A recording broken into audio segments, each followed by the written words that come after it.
So good afternoon friends, welcome to my channel. ఈ రోజు మనం ఇండియన్ పాలిటీలో మనకి ఫండమెంటల్ రైట్స్ నిన్న అయిపోయింది కదా. ఈ రోజు వచ్చేసి మనకి డిస్క్రిప్టివ్ ప్రిన్సిపల్స్ అంటే ఆదేశిక సూత్రాలు, వాటిని మనం నిర్దేశక నియమాలను కూడా అంటాము. ఇది వచ్చేసి మనకి ఈ ఆదేశిక సూత్రాలు అనేది 4వ భాగంలో 36 నుంచి 51 వరకు ఉండే ఆర్టికల్స్ గురించి తెలిపేది మనకి ఆదేశిక సూత్రాలు అన్నమాట. ఆదేశిక సూత్రాలను భారతదేశం ఎక్కడి నుంచి గ్రహించింది అంటే ఐర్లాండ్ నుండి గ్రహించింది. మరి ఐర్లాండ్ ఎక్కడి నుంచి తీసుకుంది అంటే స్పెయిన్ నుంచి. స్పెయిన్ వచ్చేసి రోమన్ సామ్రాజ్యం నుంచి తీసుకుంది అనమాట. సో సౌత్ ఆఫ్రికా భారతదేశం నుండి గ్రహించింది. అంటే మన ఇండియా నుంచి ఆదేశిక సూత్రాలను గ్రహించింది సౌత్ ఆఫ్రికా, మన ఇండియా ఏమో ఐర్లాండ్ నుంచి గ్రహించింది అనమాట. ఈ ఆదేశిక సూత్రాలని మనం మెయిన్ గుర్తుపెట్టుకోవాల్సింది ఏంటి అని అంటే, ఈ ఆదేశిక సూత్రాలు అనేది 4వ భాగంలో 36 నుంచి 51 వరకు చెప్పే ఆర్టికల్స్ ఈ ఆదేశిక సూత్రాల గురించి తెలుపుతుందన్నమాట. అట్లాగే మనకి ఆదేశిక సూత్రాలు ఆర్థిక సాంఘిక ప్రజాస్వామ్యాన్ని పెంపొందించేవి అని అన్నది ఎవరు అంటే మనకి బిఆర్ అంబేద్కర్.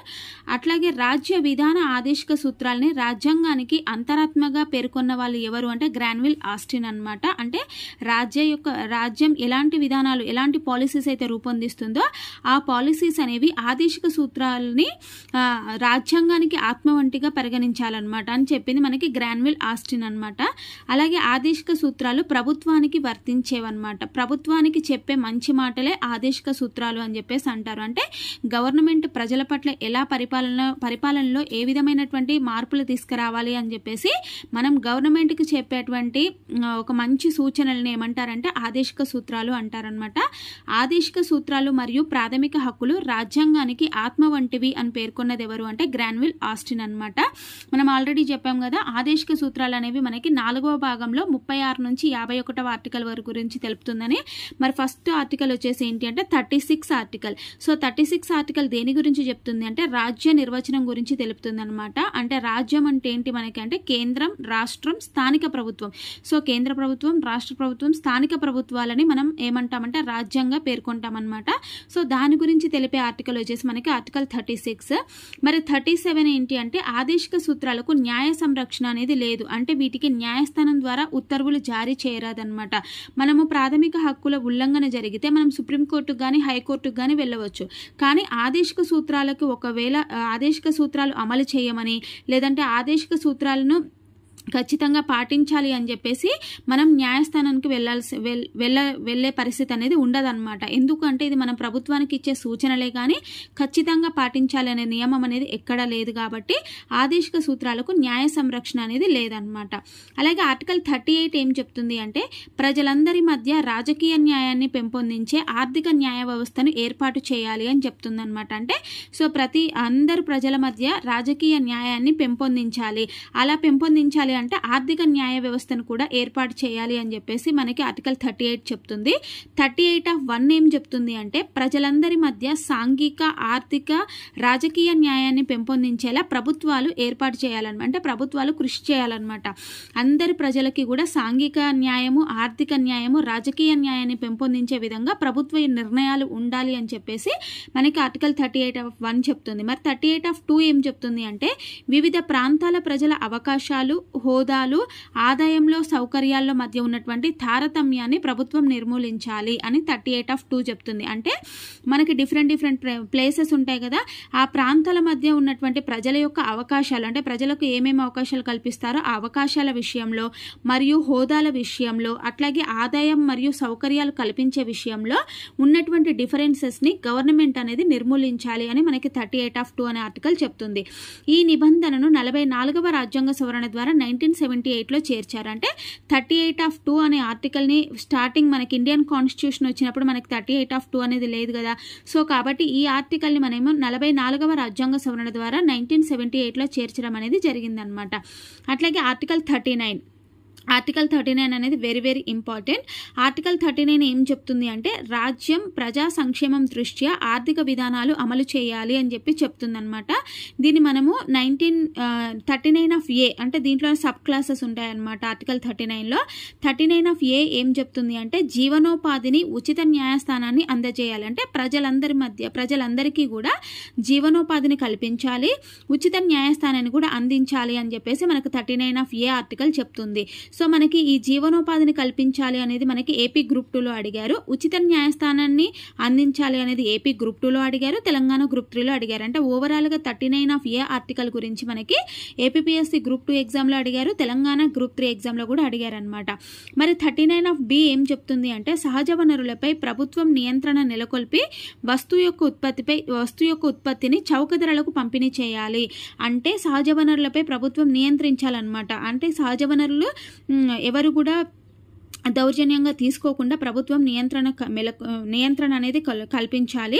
అలా నియంత్రణ కల్పించడం ద్వారా వస్తువుల యొక్క ఉత్పత్తిని చౌక ధరలలోనే ప్రజలందరికీ కూడా పంపిణీ చేయాలన్నమాట. ఎందుకంటే మనం సహజ వనరులను స్పాయిల్ చేస్తే మనకి రేట్లు అనేది పెరిగిపోతాయి కదా. కాబట్టి సహజ వనరులపై ప్రభుత్వం నియంత్రణ నెలకొల్పి వస్తువు యొక్క ఉత్పత్తిని చౌక ధరలకు పంపిణీ చేయాలని 39B చెప్తుంది. మరి 39C ఏం చెప్తుంది అంటే సంపదను వికేంద్రీకరించాలి. అంటే వచ్చినటువంటి సంపదని ప్రజలందరికీ కూడా మనం పంచాలి అని చెప్పేసి చెప్తుంది అనమాట. అంటే సంపద ఒకరే దగ్గర కేంద్రీకృతం కాకుండా అందరికీ కూడా పంచే విధంగా ఉండాలి అని 39C చెప్తుంది.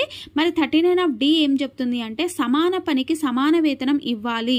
అంటే స్త్రీ పురుషులు ఇద్దరికీ కూడా ఒకటే పని ఉన్నప్పుడు వారికి వీరికి డిఫరెంట్ వేతనాలు కాకుండా సమానమైనటువంటి పని అది మనకి స్త్రీలు చేసినా పురుషులు చేసినా కూడా సమాన వేతనం అనేది ఇవ్వాలి అని చెప్పేసి మనకి 39D చెప్తుంది. 39E ఏం చెప్తుంది అంటే తమ శక్తికి మించి యువకులు, వృద్ధులు, బాలపాలికలు, మహిళలు పనిచేయకుండా నియంత్రించాలి అని 39E చెప్తుంది. అంటే మన శక్తికి మించి వీళ్ళెవరూ కూడా యువకులు కానీ, వృద్ధులు కానీ, బాలబాలికలు కానీ, మహిళలు కానీ వాళ్ళ శక్తికి మించి పనిచేయడానికి వీల్లేదు అని చెప్పి 39E చెప్తుంది. 39F ఏం చెప్తుంది అంటే యువతీ యువకులు దుర్వ్యసనాల బారిన పడకుండా చూడాలి. అంటే ఈ మందులో ఇలా ఉంటాయి కదా, అలాంటి దుర్వ్యసనాలు ఏమైనా ఉంటే వాటి జోలికి యువతీ యువకులు వెళ్లకుండా వాటి బారిన పడకుండా కూడా వారిని పౌష్టికాహారం అందించాలి అని మనకు 39F అనేది చెప్తుంది. మనకి 1976లో 42nd కాన్స్టిట్యూషన్ అమెండ్మెంట్ ద్వారా ఉచిత న్యాయస్థానం మరియు 39Fను చేర్చారనమాట. అంటే ఈ 39F ఆర్టికల్ ఉంది కదా మనకి, యువతీ యువకులు దుర్వ్యసనాల బారిన పడకుండా చూడాలి అనేది, వాళ్ళకి పౌష్టికాహారం అందించాలి అనేది ఉంది కదా 39F అనేది. ఈ 39Fని కూడా మనము 1976లో 42nd కాన్స్టిట్యూషన్ అమెండ్మెంట్ ద్వారా మనం ఇండియన్ కాన్స్టిట్యూషన్లో చేర్చామన్నమాట. ఓకేనా, అది 39F. నెక్స్ట్ వచ్చేసి ఏంటి అంటే మనకి ఆర్టికల్ 40 దేని గురించి చెప్తుంది అంటే వెరీ వెరీ ఇంపార్టెంట్, గ్రామ పంచాయతీల ఏర్పాటు గురించి చెప్తుందన్నమాట. ఆర్టికల్ 41 ఏం చెప్తుంది అంటే పని హక్కు, పెన్షన్స్ ఉంటాయి కదా, సో వాటి గురించి మనకు చెప్పేది 41 ఆర్టికల్. 42 ఆర్టికల్ ఏం చెప్తుంది అంటే మాతా శిశు సంరక్షణ కోసం ప్రసూతి సౌకర్యాలు కల్పించాలి. ఇది మనకి ఏపీ గ్రూప్ 2లో అడిగారు. ఆర్టికల్ 42 అనేది కూడా వెరీ వెరీ ఇంపార్టెంట్. మనకి రీసెంట్ గా జరిగినటువంటి ఏపీపీఎస్సీ గ్రూప్ 2 ఎగ్జామ్ లో అడిగారు. సో కాబట్టి ప్రసూతి సౌకర్యాలు కల్పించడం అనేది ఆదేశిక సూత్రాల కిందికి వస్తుంది. అట్లాగే కార్మికులు పనిచేసే ప్రదేశంలో ఆరోగ్యకరమైనటువంటి పరిస్థితులని ప్రభుత్వం కల్పించాలి అని కూడా మనకి ఏం చెప్తుంది అంటే ఆర్టికల్ 42 అనేది చెప్తుంది అనమాట. ఆర్టికల్ 43 ఏం చెప్తుంది అంటే కనీస వేతన చట్టం ప్రకారము కార్మికులకు వేతనం అనేది చెల్లించాలి. అంటే వాళ్ళ పనికి ఎంతైతే వేతనం కల్పించాలో కనీస వేతనం అనేది ఉంటుంది కదా ప్రతి పనికి కూడా, ఆ విధంగా కనీస వేతన చట్టాన్ని అనుసరించి కార్మికులకు వేతనాన్ని చెల్లించాలి అని చెప్పేసి మనకు ఆర్టికల్ 43 చెప్తుంది. కుటీర పరిశ్రమల ఏర్పాటు అభివృద్ధికి కూడా మనకి కృషి చేయాలి గవర్నమెంట్ అనేది కూడా చెప్తుంది అనమాట. అట్లాగే కార్మికుల యొక్క సాంస్కృతిక మానసిక వికాసం కొరకు ప్రభుత్వం చర్యలు తీసుకోవాలి. అట్లాగే నెక్స్ట్ 43A ఆర్టికల్ ఉంది కదా, ఇది మన తెలంగాణ గ్రూప్ 3 ఎగ్జామ్లో అడిగారు రీసెంట్గా జరిగినటువంటి ఎగ్జామ్లో. 43A ఆర్టికల్ ఏం చెప్తుంది అంటే పారిశ్రామిక యాజమాన్యాలలో కార్మికులకు భాగస్వామ్యం కల్పించాలి. అయితే ఇది మనకి ఇండియన్ కాన్స్టిట్యూషన్ స్టార్టింగ్లో లేదు, దీన్ని మనం 42nd కాన్స్టిట్యూషన్ అమెండ్మెంట్ ద్వారా 1976లో చేర్చారు 43A అనే ఆర్టికల్ని. అంటే ఏంటంటే పారిశ్రామిక యాజమాన్యాలలో కార్మికులకు భాగస్వామ్యం అనేది కల్పించాలి. 43B ఏంటి అంటే ఇది కూడా very very very very important. 43B article సహకార సంస్థల స్థాపనకు ప్రభుత్వాలు కృషి చేయాలన్నమాట. అంటే ప్రభుత్వం ప్రోత్సహించాలి సహకార సంస్థలను స్థాపించడం కోసము. దీన్ని మనం 2011లో 97వ రాజ్యాంగ సవరణ ద్వారా రాజ్యాంగంలో చేర్చారు.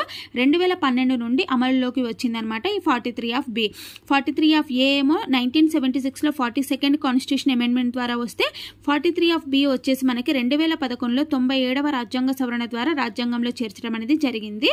అట్లాగే ఆర్టికల్ 44 ఇది కూడా very very very important article. Article 44 వచ్చేసి మనకి common common civil code or uniform civil code ఉమ్మడి పౌర స్మృతి గురించి తెలిపే ఆర్టికలే మనకి ఆర్టికల్ 44 అనేది.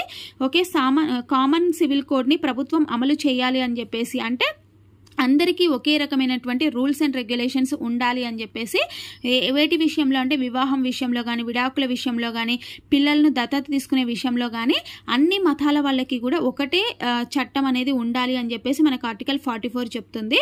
దీనికి రిలేటెడ్ కేసెస్ వచ్చేసి మనకి పన్నీలాల్ బన్సీలాల్ వర్సెస్ ఏపీ ప్రభుత్వం కేసు 1996, Maharshi versus union of India కేసు, Sarla Mudgal versus union of India కేసు 1995.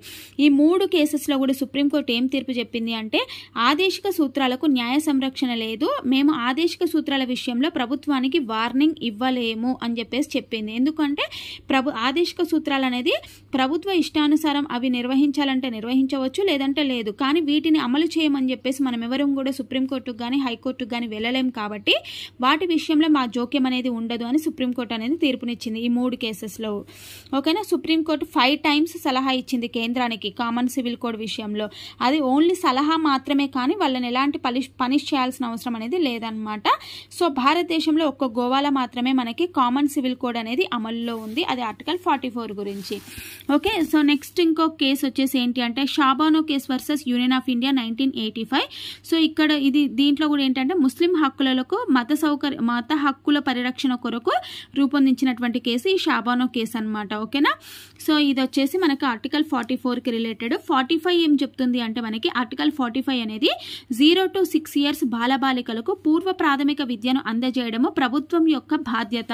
ఓకేనా, అంటే 0 నుంచి 6 years ఉన్నారు కదా, అంటే 6 years లోపు ఉన్నటువంటి బాలబాలికలకు పూర్వ ప్రాథమిక విద్యను ప్రభుత్వాలు అందించడం అనేది ప్రభుత్వం యొక్క బాధ్యత అని చెప్పేసి చెప్పారనమాట. అయితే ఈ ఆర్టికల్ 45ని మనం 2002లో 86వ రాజ్యాంగ సవరణ ద్వారా ఆర్టికల్ 45ని 0 to 6 years బాలబాలికకు పూర్వ ప్రాథమిక విద్య అనేది అందజేయడం ప్రభుత్వం యొక్క బాధ్యత అనేది మనము ఈ ఆర్టికల్ 45ని మనం 2002లో 86వ రాజ్యాంగ సవరణ ద్వారా చేర్చారనమాట. ఆర్టికల్ 46 ఏం చెప్తుంది అంటే బలహీన వర్గాల వారి కోసం ప్రత్యేక సదుపాయాలు కల్పించాలి అని 46 చెప్తుంది. 47 ఏం చెప్తుంది అంటే మత్తు పదార్థాల వినియోగాన్ని ప్రభుత్వం అడ్డుకోవాలి అని కూడా మనకి ఆర్టికల్ 47 చెప్తుంది. 48 ఏం చెప్తుంది అంటే వ్యవసాయము పశుగణాభివృద్ధిని ఆధునిక టెక్నాలజీ వినియోగించే విషయంలో ప్రభుత్వం కృషి చేయాలి, అంటే గోవధను కూడా నిషేధించాలి అని కూడా. అంటే ఆర్టికల్ 45లో వ్యవసాయం విషయంలో కానీ పశువులను అభివృద్ధి చేసే విషయంలో కానీ సో న్యూ టెక్నాలజీస్ని వినియోగించే విషయంలో ప్రభుత్వం కృషి చేయాలి వాటికి. ఇంకొకటి గోవధను నిషేధించాలని కూడా మనకి ఆర్టికల్ 48 చెప్తుంది. 48 ఏం చెప్తుంది అంటే పర్యావరణ పరిరక్షణకు ప్రభుత్వం చర్యలు తీసుకోవాలి అని చెప్పేసి.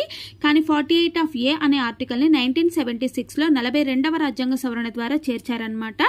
మరి 49 ఆర్టికల్ ఏం చెప్తుంది అంటే చారిత్రాత్మక కట్టడాలను రక్షించాలని.